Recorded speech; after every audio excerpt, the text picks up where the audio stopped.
You're listening to the Journey to Launch podcast, the emotional and mental journey of financial independence and finding freedom along the way. T-minus 10 seconds. Welcome to the Journey to Launch podcast with your host, Jamila Souffrant. As a money expert who walks her talk, she helps brave journeyers like you get out of debt, save, invest, and build real wealth.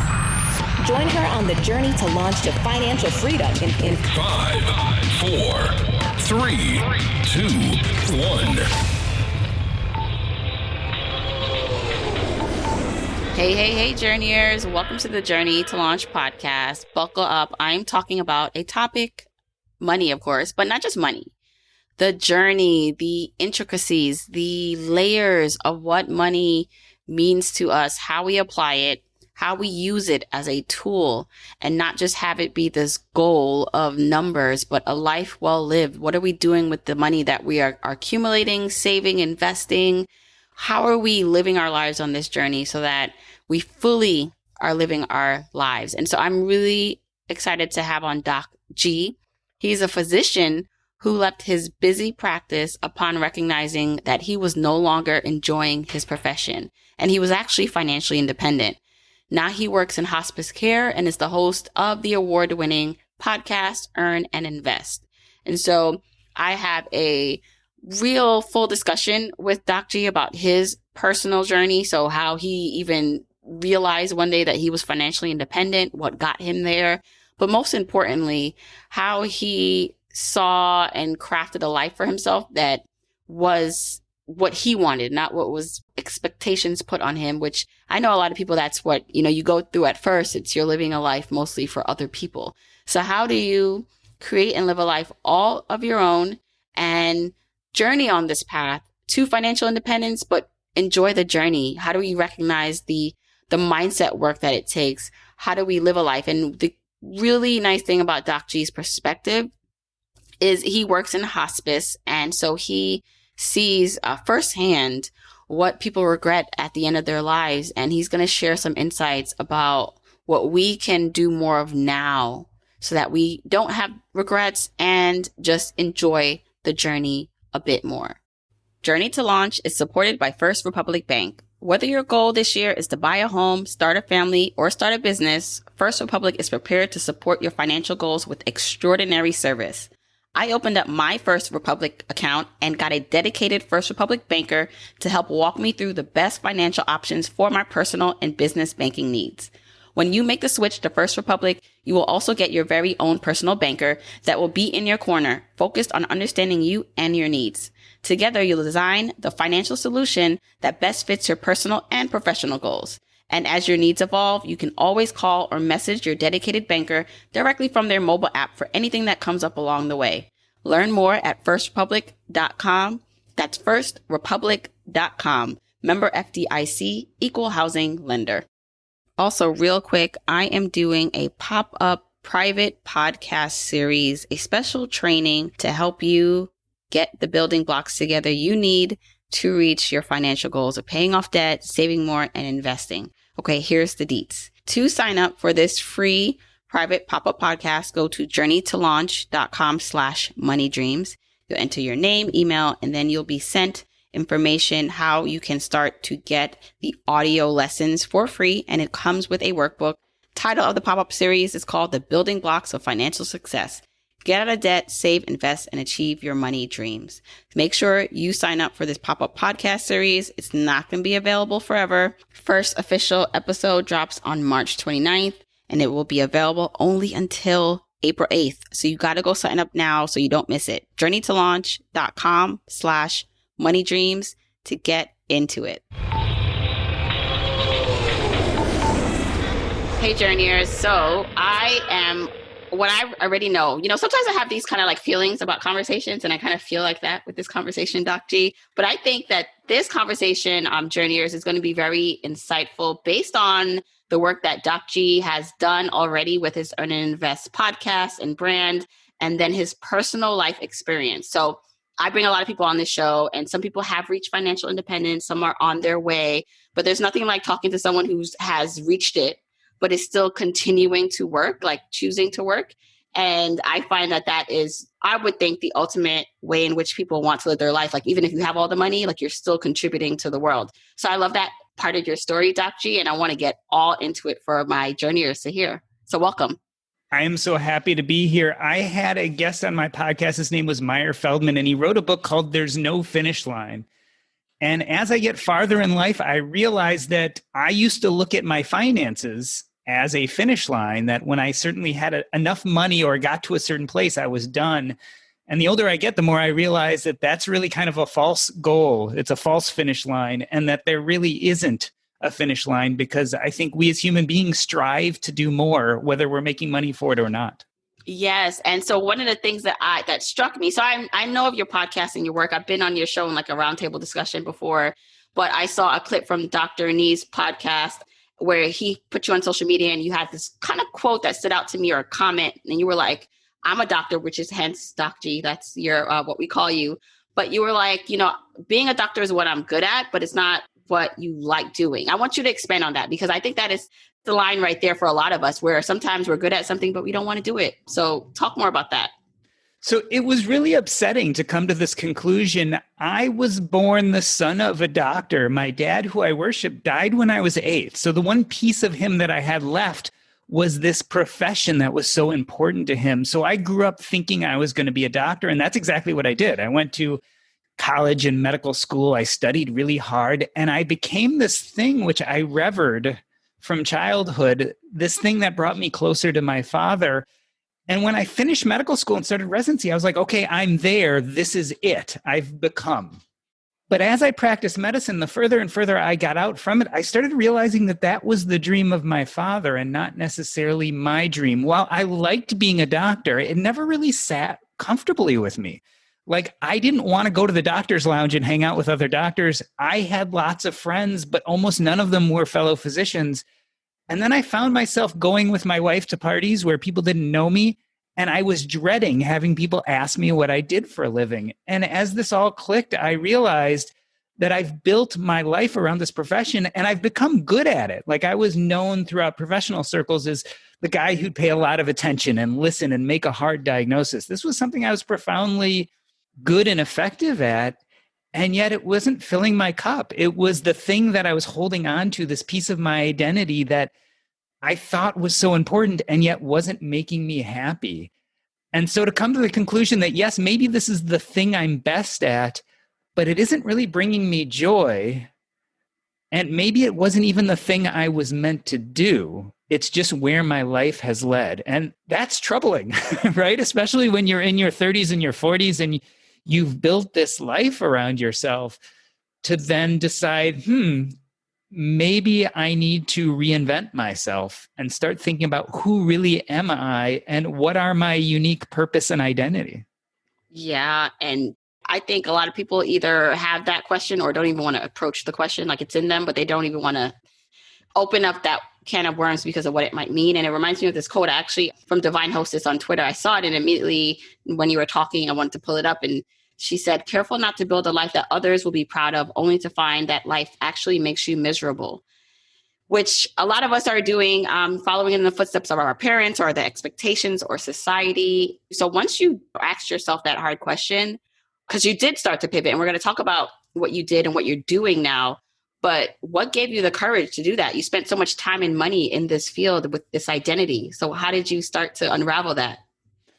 Well, something major happened. I was facing burnout. I had secretly started planning my financial life to get out because I knew that it wasn't working. I knew that there were these stresses there. I knew it was weighing down on me.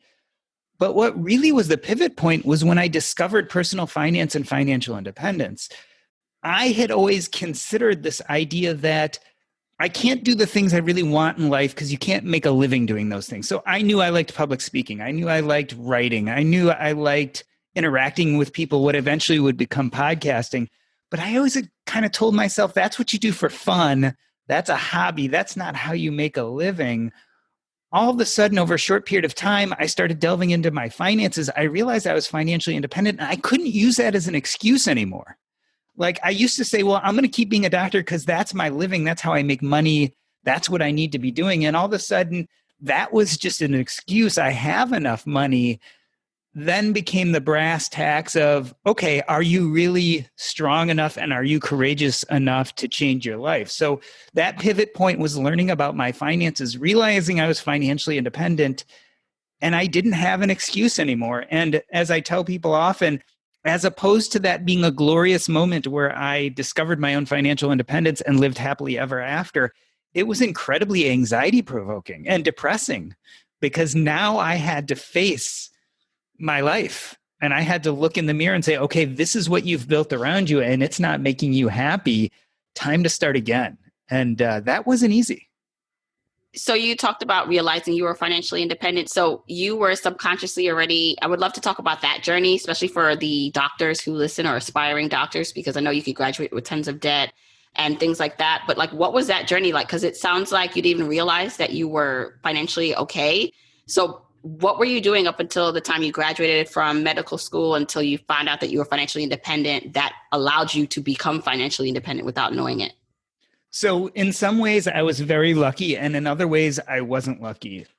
So what is one of the big things that keeps us from being financially independent, or at least financially secure? Well, it's college loans, and for doctors, it's medical school debt. Well, my dad died when I was 8, and believe it or not, his life insurance money, which was $200,000 in the early 1980s, my mom invested, and it compounded to such a great extent that it ended up paying for not only college for me, but also for medical school. So first and foremost, I come from that sense of privilege that I didn't have any medical school debt, which we all know coming out of medical school, taking on a doctor's salary, which means you make a lot of money, and not having the debt is going to shoot you forward in being financially independent.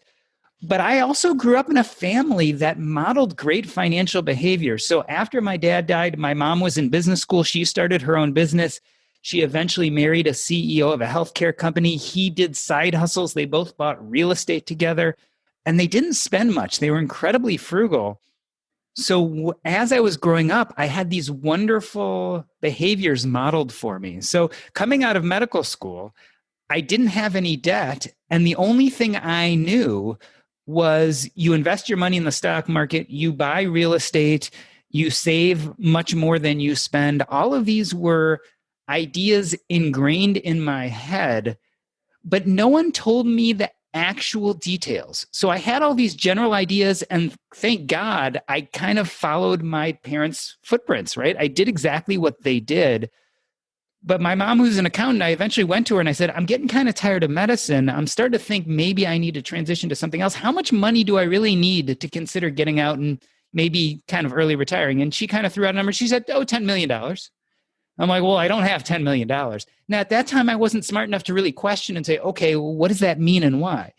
And so I had a financial advisor at that time, and I went to my financial advisor, and he did all these Monte Carlo simulations and came up with a number. But one of those big questions he asked is, well, how much are you going to want to spend a year? And I had no idea because I never budgeted. I just knew I saved a lot, but I never paid attention to the details. So I kind of said, oh, I'd like to spend $250,000, $300,000 a year. I had no basis for that number. So of course, when he did his Monte Carlo simulation, et cetera, I wasn't quite where I needed to be to retire based on his numbers either, because they were ridiculous numbers. It was only when I delved into it myself and started reading and learning about how you calculate, at least economically, what enough is, that I came to the conclusion that indeed I had enough money. That was that kind of point. So you look at your life and you say, how do you interpret your life? I interpret that a bad thing happened. My dad died when I was young, but lots of amazing things happened. Like I didn't have to pay for college or medical school. And then my mom married this incredibly financially savvy person who taught me all sorts of things. So I choose to interpret the things that I went through as really good and privileged. So I had all these wonderful privileges getting to this point. So it was really nice because when I finally had the emotional wherewithal to confront my identity, I had all my ducks in a row. Yes, so many things here. And I know someone's like listening maybe and it's like, well, okay, well that he didn't have to pay for medical school. But what I take from this, and I really can learn from anyone, and I hope people are taking what they can from this story, but what I just learned from what you just said is the importance of having insurance. So that way, if and when we pass, we all will eventually one day, that if we have kids, generations can have something and do something with that, have a head start. Then also this idea of, you say frugality, but also like this conscious of spending and investing. So it's like you definitely had all the right ingredients to make you who you are today in terms of the financially savvy person you are. But for anyone who's listening and it's just like, well, all right, this is not going to apply to me. I think of it as, okay, here's why it's so important to have insurance and to teach your kids, even if you're just not even doing these specific lessons, but modeling behavior. So I'm thinking about the next generation that comes up behind me that is going to be more financially savvy. So I love that part of your story, actually. I really think it's important to point out that it is generational. So if you are, let's say, 55 or 60, and you're listening to this and you're saying, well, I didn't have those role models and I didn't know. So now I'm at this place where I don't have all my ducks in order. I think it is never too late. And people find that when they get intentional about their finances, things improve much quicker than they think. But at some point, someone has to generationally step in and start making really good decisions. So we live on the backs of our predecessors. My savvy financial moves often came from my parents.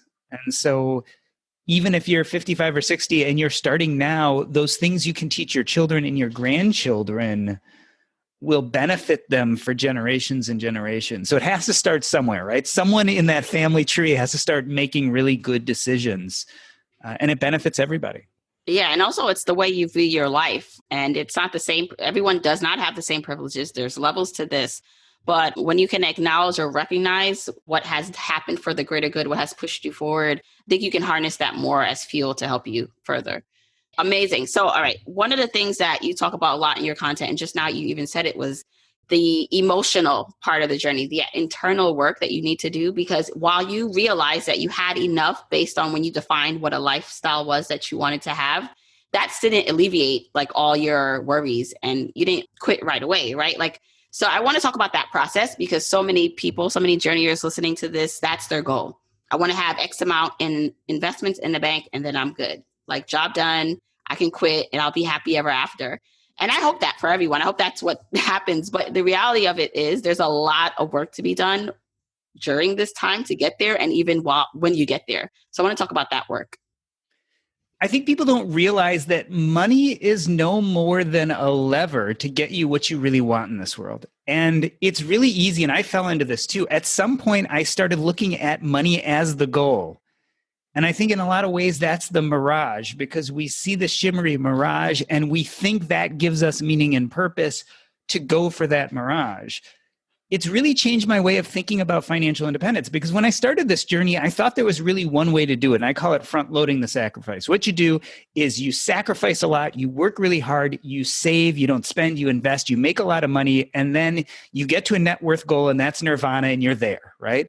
And I think that was a very immature way of looking at these things. What I've now started to think about is, what if you started with purpose and identity? What if you started with what brings you meaning, and start focusing on those things, and then circle back and figure out how you can become financially independent, or financially independence can bring you there. So there are a lot of different ways to get to a stable financial position. I front-loaded the sacrifice.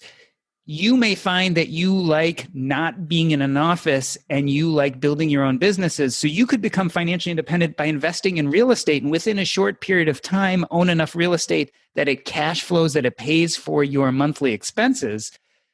That in itself is financial independence, and it might be much more consistent with your meaning and purpose of what you want to do in the world. And then there's even the bigger contrast. Let's say you're an artist or a musician and you love your work.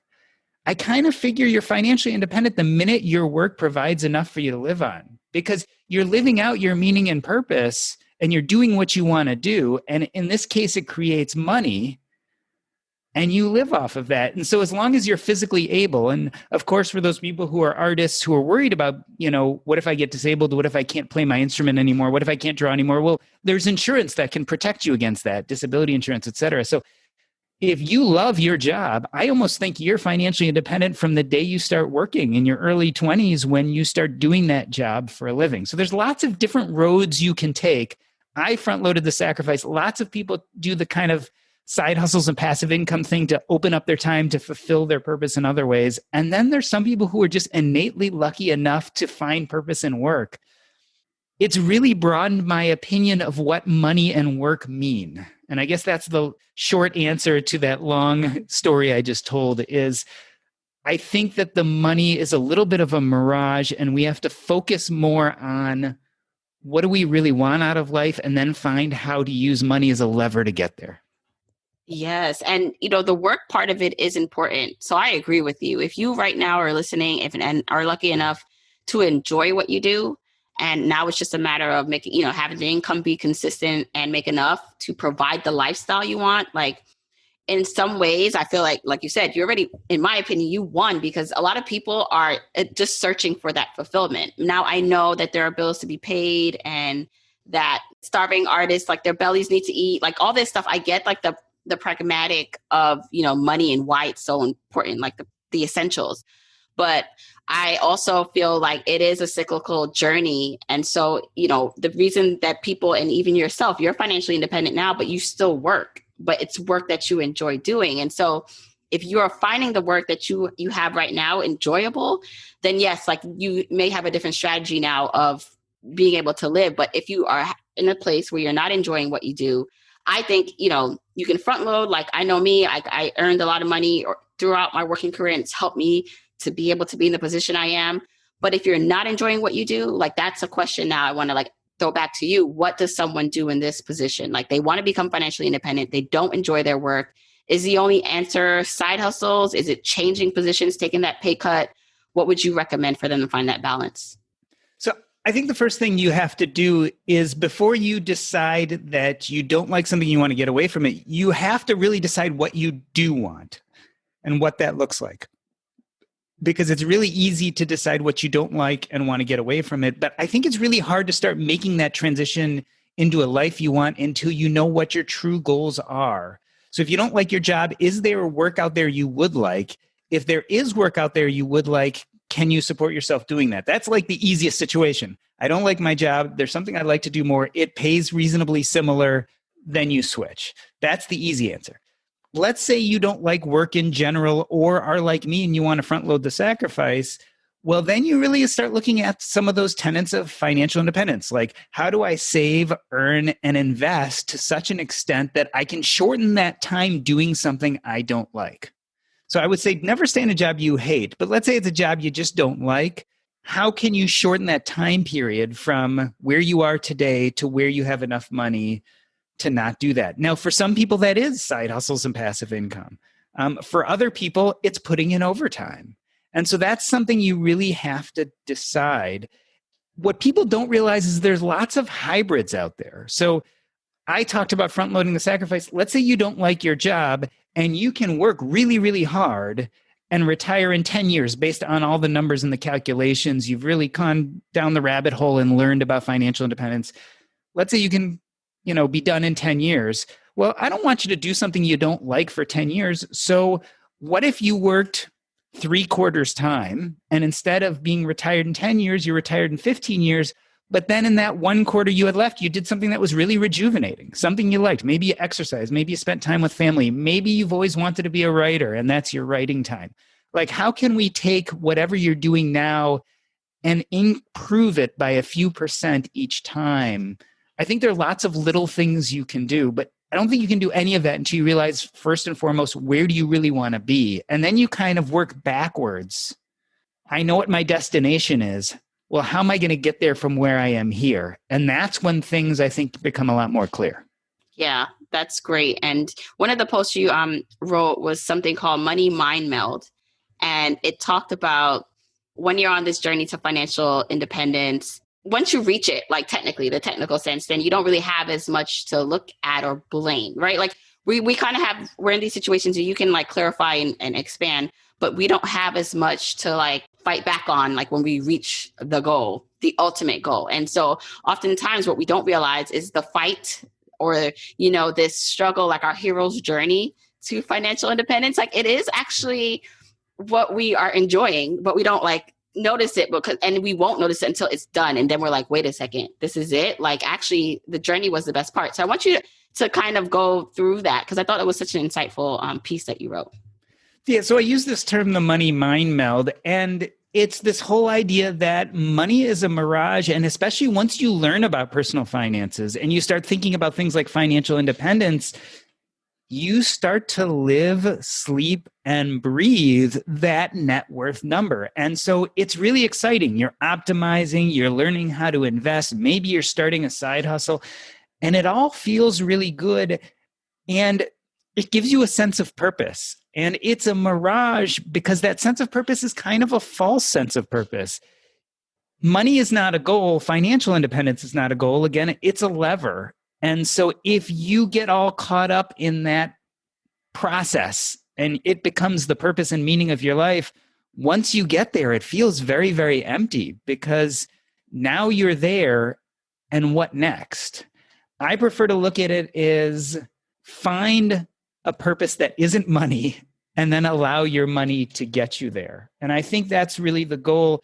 But you brought up also a really important part. You know, what we really enjoy is the climb. What we really enjoy is making steady progress to a goal that's far away but possibly achievable. Sometimes getting to that goal is not nearly as enjoyable as the process of climbing up. And so I'm at this stage in my life, and I think getting to financial independence helped me with this, is I used to be very goal-oriented. Now I'm very process-oriented. So how can I enjoy what I'm doing right now? How can I enjoy the process of a project and still feel like I got something out of it regardless of where I end, whether I'm successful or not, whether the end product I'm proud of or not? Can I enjoy the here and now? And so I've now structured my life to fill it up with activities, because if I'm not enjoying what I'm doing at the moment, or I'm not going to be enjoying it relatively soon, I'm not sure it's worthwhile anymore. It's that balance of the sacrifice, which is not a great word for people who are really pushing back on, getting their finances order, because it's like, why sacrifice? We just want to live your life, right? But it's that like fine line between making the feeling the goal, right? Like, so what the feeling is, like the happiness, like choosing the happiness every day, the pockets of happiness and things you enjoy every day of your life, making that the point, which, it's just like, well, that's not what I want. I want the money first and I could be happy. Why do we have to choose between saving money and buying quality essential care items? Well, with Athena Club, you no longer have to choose between the two. Today's sponsor, Athena Club, is setting a higher standard for self-care at affordable prices. Listen, in trying to save money and cut costs, I've made the mistake of buying those cheap disposable razors that cause razor burns or cuts, and they were just poorly designed. Thankfully, I found the Athena Club razor. The Athena Club razor is expertly designed with the sharpest patented blades on the market. These one-of-a-kind blades are enhanced with a revolutionary water-activated serum that has shea butter and hyaluronic acid for a skin-soothing shave with maximum hydration. In fact, the Athena Club is the only razor designed with hyaluronic acid. The best part is the razor kit is only $9, which includes 2 5-blade razor heads, your choice of a razor handle color, and a magnetic holder for easy storage. So now I can get new blades shipped regularly and I never run out. Also, subscriptions are easy to manage and convenient, so you can save money, cancel, pause shipments, restart at any time. And it doesn't stop with their incredible razors with Athena Club. They carry all the self-care essentials you need, from period care to body care and even a probiotic and multivitamin. Stop using razors that underdeliver and switch to Athena Club. Sign up today and you'll get 20% off your first order. Just go to athenaclub.com and use the promo code JOURNEY. That's Athena Club, ATHENACLUB.com with the promo code JOURNEY for 20% off.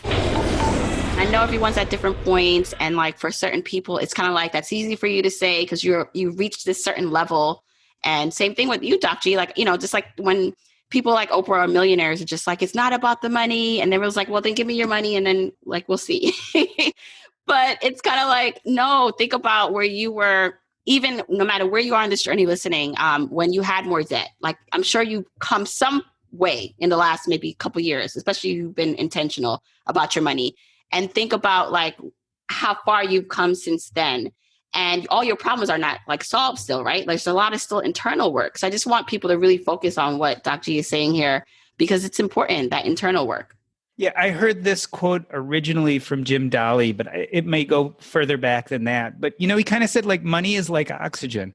When you don't have enough, it's about the only thing you can think about. But once you have enough, extra oxygen doesn't really do a lot. And I think money is similar.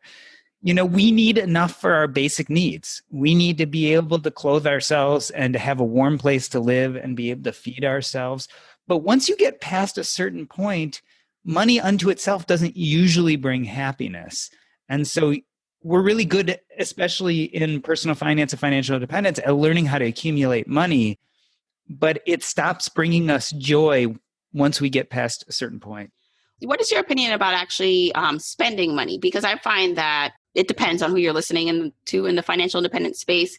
But I find that a lot of it is accumulation, the hoarding, and not necessarily in a bad way, but like more, save the dollar here.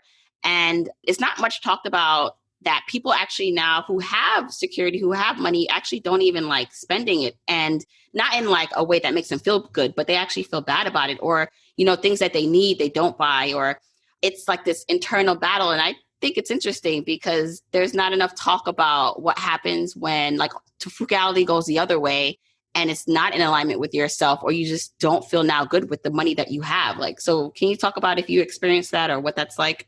So I live in a funny place between having a father who died when he was 8 and realizing that mortality is always possibly around the corner. Life is finite. So in a sense, yes, you do only live once. And it's really sad to let possibilities pass by because you're worried about money. And on the other hand, I'm a personal finance personality, someone who podcasts and spends a lot of time talking about financial independence, which in many ways is about saving and investing. And I think we're way too black and white on these issues. I think that money is, again, a tool for us to use. And sometimes part of having one of those tools is using it frivolously for pleasure, right? So it's about scale. Like you can go out and go for a big dinner once in a while and spend more than you normally would because of the pure joy that it brings you or the celebration. On the other hand, if you're cleaning out your bank account to go on fabulous vacations every year, then you're probably spinning your wheels and not getting anywhere. So I think there's no easy answer. I think we have to allow ourselves a little bit of both. I think we need to be able to spend and sometimes spend more than people think we should because, everyone will talk about our opportunity cost and they'll say, if you spend your money, you lose the opportunity cost. And if you just invested it, it would have compounded. And in 10 or 20 years, you'd have hundreds of thousands of dollars. Well, you know what? Experience, education, love, joy, all those things compound too. So if you don't spend money and miss those things, happiness is different also. So I think we have to take both into account. And it would be short-sighted to say hard and fast, you should never spend money on things that bring you short-term joy, because sometimes that's part of what being alive is about. Yeah, happiness compounds too. I love that. And, you brought up just how life is finite. And I want to talk a little bit about what you currently do. So you currently are still working. I want to talk about like what your current role is, what you do, and how that's taught you so much being a hospice doctor. So I was practicing general internal medicine, which means I was the adult doctor you go to see in the office. I was also seeing patients in the hospitals and the nursing homes. I had a very, very busy practice. When I realized that I was financially independent and that this was no longer bringing me joy and I was burning out from medicine, instead of just saying, I'm going to chuck medicine, I'm done, I took a different approach. I said, well, what is sapping my energy in medicine and how can I get rid of it? So I started looking at the different aspects of my job. And I said, well, I don't need to make that extra money, so I'm not going to be on call anymore. And I don't really need to be in an office, so I'm not going to be in the office anymore. And I got rid of bit by bit things I didn't like in practicing medicine. And there was one thing that was left that was truly a joy that I would do even if I wasn't being paid for. And that was hospice medicine. So what I do is I work in a hospice where I help run teams of healthcare givers who take care of terminally ill patients. So Generally, I sit and help the nurses, social workers, chaplains, certified nursing assistants take care of patients. I actually don't see them anymore. Usually the nurses call me and ask me for advice on how to take care of them, and I manage some of the Medicare charting and some of the administrative things that need to be done. But this still brought me joy. This was still consistent with the kid who grew up wanting to help people. That part of being a doctor that I still did very much connect with, I was able to keep that. So I didn't have to throw out the baby with the bathwater. I didn't have to step away from medicine completely and say that's no longer who I am, because it was not true. There were parts of being a doctor that still felt very authentically me, and I was able to get rid of everything that didn't. And so that's how I started doing hospice medicine. Probably not surprising to anyone. Practicing hospice medicine also made me think a lot about money and how important it is in our life and what really matters when you're terminally ill. So it's given me a lot of insight into not just life in general, but personal finance also. And what are some of those insights, right? Like you get all this information, and not just information, not just data, but these are people's lives, right? Like they live lives just like us. So what have you learned helping them through and helping the caregivers through this process? Well, one thing I've learned is I've sat and spent a lot of time with people right at the end of life, and I've listened to them talk about the regrets as well as the things they're proud of. And very rarely do people regret not having enough money. Like, it's not something people tend to say on their dying bed, I wish I had more money. But you know what? People often regret making bad decisions about money, right? So it's not that they didn't have enough money, but often worrying too much about money or caring too much about money or using money as a tool to have influence over other people. Those are things that people regret, as well as relationships that they never were able to make right because they just didn't have the time or energy. Bucket list items, things that they always wanted to do but were always too afraid, or being authentic, like being too afraid of who they really were. So they never pursued those things that were important to them. But having enough money, it's never that. It's never, I wish I worked a little harder. I wish I invested more. People don't say those kind of things when they're dying. How does that shape how you spend your money or, invest it?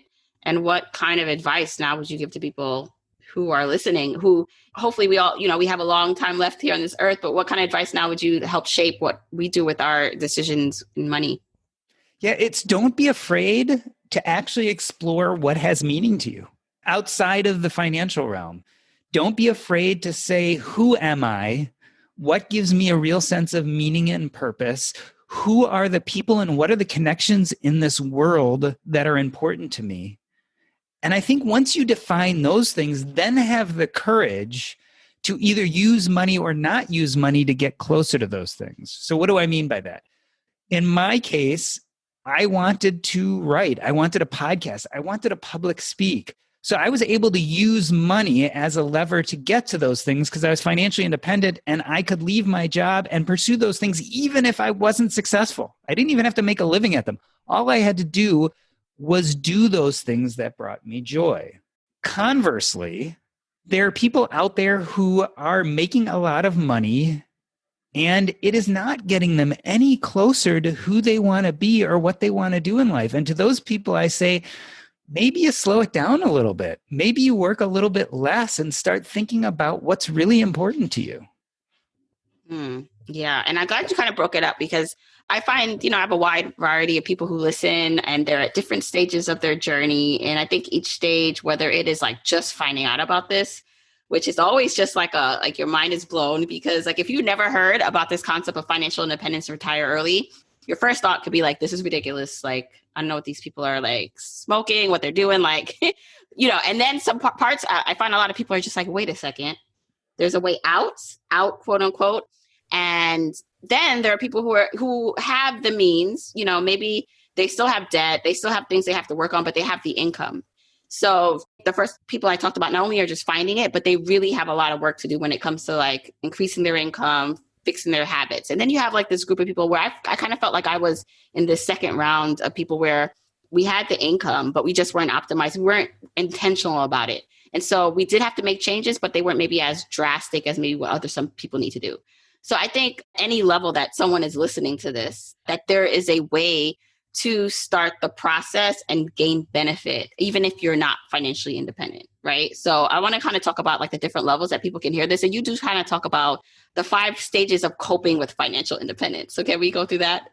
So this was kind of a play on Elizabeth Kubler-Ross. So she has this framework for talking about how people deal with this idea that they're going to die. And the framework has to do with the emotions they go through in the processes of denial, anger, bargaining, depression, and acceptance. And when I was thinking about financial independence, it's a major life change, just like learning you're going to die is, just like getting married, just like having a child. We tend to deal with these major life changes by becoming stressed out and by having trouble dealing with it. So I was looking at financial independence under that framework, and I think you go through some of these similar processes. When you first start thinking about financial independence, or even have calculated that you might be there, the first thing you get is denial. Like, oh, there's no way this could be true. There's no way I could have enough money. There's no way I could leave my job. Funny enough, when I went through this process, anger came quickly after, when I realized that if I had just been smarter with my money, I could have got there 5 or 10 years earlier. So if I hadn't hired that financial investor, if I had worked a little more, if I had saved differently. Bargaining is this idea that you start questioning, well, based on my current calculations, I might be financially independent, but maybe I've been too aggressive with my safe withdrawal rate. Maybe I should bring it down to 3%, and then I won't be financially independent anymore. So you start playing that game of am I or am I not? And then depression comes, which for me was, okay, I have enough money. It's this thing I've been shooting for forever, but what now? Who am I? What am I supposed to do with my life? What brings me meaning? And I think the final place is acceptance, which is a little bit of what we've been talking about this whole time, is realizing that money is not a goal, it's a tool. And the goal actually is decide who you want to be and what you want to do in this world and how to get there. And how amazing if we had hopefully the reference, the frame of mind to ask that question earlier. Yes. Even while going through those emotions, those other ones. Yeah. And this is part of the big point. If you can ask these questions while you're in your 20s, I think the road to financial independence gets much easier, because how you decide to define it and what it means to you becomes much more clear when you decide where you're really going. And what people don't also realize is it's fine when your purpose and identity can change. Like, I am not the same person I was in my 20s and 30s. And that's okay too. It's okay if those things change. The idea is we find, I think, what I would call true joy and happiness when we're getting closer to what we feel our purpose and identity is. And then as you get older, that changes and you set different goals and work towards different things. But I think that's the joy of life. It's not making money. So how can we work on that joy of life and incorporate money to help us get there? Yes. Okay. So what's next for you? Because you get to this place, and I always say, when I talk to people who are financially independent, often find that they're making more money or as much. And plus you add on happiness. Happiness just like ups, just like the life factor, that you're just like, people think you're going to stop working. And it's like, no, actually people I meet that are financially independent are making more and they're happy. Where do you see yourself going over the next few years as you continue on your journey? So Jamila, what's funny about this is, in some ways, this is going to sound a little crazy. I don't know if I really, right now, I feel totally happy doing what I'm doing. And if this is what I do for the rest of my life, I think I'd be fairly content. But the great thing about this is, at some point, one of these things won't make me happy anymore. Maybe it's the hospice work, maybe it's writing, maybe it's podcasting, but I'll probably change because, I'm in my 40s. Life will be different in my 50s and 60s, et cetera. The beauty of getting your finances in order is that when it changes, I can change with it, and that won't be stressful. And so I do have some short-term goals. I'm in the middle of working on a book proposal. I want to write a book and publish it. There's some things I want to do, but I've got to this point where I kind of fill my life with things that bring me joy, and I have the flexibility to get rid of some of them or add more depending on how I feel that day. And I think for me, that's a really good goal. And that allows me to do things that have deep meaning for me. It allows me to connect to people who I can form real bonds and relationships with. And I think that's what I was meant to do. Like, that's it. Like, I don't have this master plan after that. Having a father who died young, the one thing I'll say is, I guess I wanted to get my life in order to the point where I felt like if something bad happened and I died tomorrow, I'd feel like I accomplished everything I needed to do. And I pretty much feel like I got there. I mean, my kids are 16 and 13, so I'd like to see them get a little older, those kind of things. But I kind of wanted to be in this place where I didn't feel that horrible ache that there was something that I hadn't done that I needed to do. Mm-hmm. And talk about this ache. I know a lot of people feel that. And even if you can't quit your job and you're not in a position to make these big changes just yet, I do think you can set a plan in motion. You can start this. If you're listening to this podcast, you're already there. You feel the calling. So I just think it's having the courage. You mentioned that in the beginning, Doc G, the courage to do something about it. And I swear, like, that's what it is. It's the courage to take a step. I feel the same way, like this urge and calling about before I had Journey to Launch, something was missing. And it literally, I didn't have all this figured out. I didn't know I'd be here like 3 years, 4 years later, but it was just the courage to just take that step, see what happens. And I know that could be a reality that unfolds for people, you listening here. So one thing I'd add is, I know it's really easy to look at people who've reached financial independence or people who are feeling comfortable with where they are and say, that's not my life and I'm not there. One thing I've learned in my own experience, as well as the experience of many people that I've interacted with, is often the journey to change your mindset is the longest journey. Changing your mind can often take more work and take more time than changing your finances. So don't be despondent if you're not where you want to be financially. I found that not only do people make the biggest strides when their mind changes, but their joy increases even when their physical or financial lives have not yet. So for instance, I know a lot of people who discovered financial independence as doctors and started planning towards it, and that brought them enough joy that they were able to relax at work. And when they finally got to where they wanted to be financially, they no longer wanted to quit their jobs because the stress and the know-how and even knowing that there were options took away so much of the fear and anxiety. So you start with mindset, and it's the one thing that can change usually without having to pay lots of money to get there. Yes, love it. Doc G, where can people find out more about you, listen to your podcasts, and follow your work? So you can go to my website, earnandinvest.com. You can listen to the Earn and Invest podcast on any place you're listening to this wonderful podcast. So we're everywhere. And also I encourage you, if you want to become part of the community, we are at facebook.com/groups/earnandinvest, where we have a group of a few thousand community members who like to talk about things as varied as personal finance. Occasionally, we try to keep it a minimum, but occasionally we talk about politics, world events, etc. But it's just a place to kind of find your community and to talk about important things.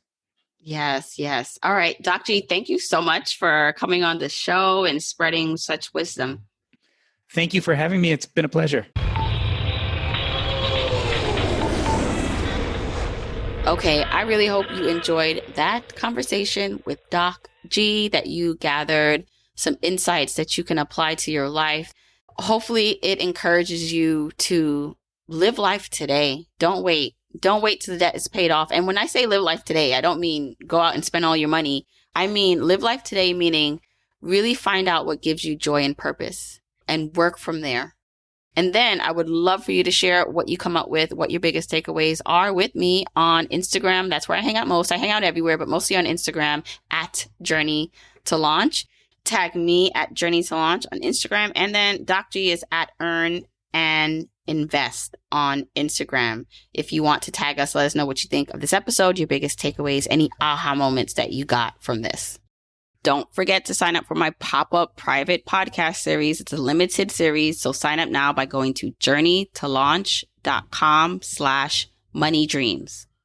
Don't forget, you can get the episode show notes for this episode by going to journeytolaunch.com or click the description of wherever you're listening to this. And you can still grab your Jumpstart Guide for free to help you on your journey to financial freedom by going to journeytolaunch.com/jumpstart. If you want to support me and the podcast and love the free content and information that you get here, here are 4 ways that you can support me and the show. 1, make sure you're subscribed to the podcast wherever you listen, whether that's Apple Podcasts, that purple app on your phone, your Android device, YouTube, Spotify, wherever it is that you happen to listen, just subscribe so you are not missing an episode. And if you're happening to listen to this in Apple Podcasts, rate, review, and subscribe there. I appreciate and read every single review. Number 2, follow me on my social media accounts. I'm at Journey to Launch on Facebook, Instagram, and Twitter, and I love interacting with journeyers there. 3, support and check out the sponsors of this show if you hear something that interests you.